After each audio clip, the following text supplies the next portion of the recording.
What happened in Cyprus, is that going to happen in some other countries? Absolutely. That's the plan.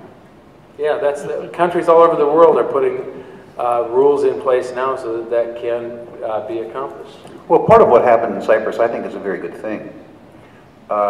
There's an expectation in the United States and most of the Western world that Big Daddy should protect you if you put your money in a failing bank. If you are a depositor in a bank, you are by definition an unsecured creditor. And the idea that the market should protect you from your own stupidity, putting money in a failed bank, is anathema. Had you in Cyprus been intelligent enough to buy, as an example, gold and silver, or had you put your money in a bank outside Cyprus, you wouldn't have had this idea. The nationalization of the bail-in, I think, was bad.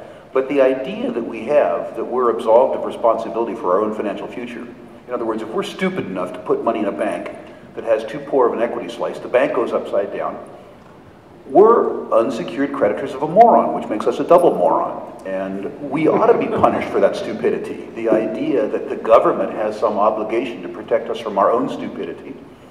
You know, I mean, keeping us from ingesting substances that we shouldn't ought to ingest, or driving too fast, or investing money with morons.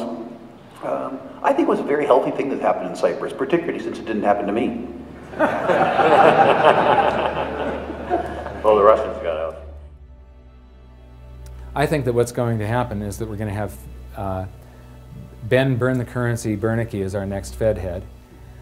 We're going to have the housing bubble pop. There will be a contraction in the M3 money supply because of all the wave, the tsunami of bankruptcies that's coming. I think your episode 4 is very beneficial, very helpful. It's going to introduce these ideas to a lot of people, and like I've just been talking about, we have to change people's mind, and the more they understand it, the better. So I think an explanation and diagrams to show it is very helpful, because quite frankly, they're not going to get it in their grade school, they're not going to get it in their high schools, they're not going to get it in college unless they're in a very rare circumstance to understand how this works.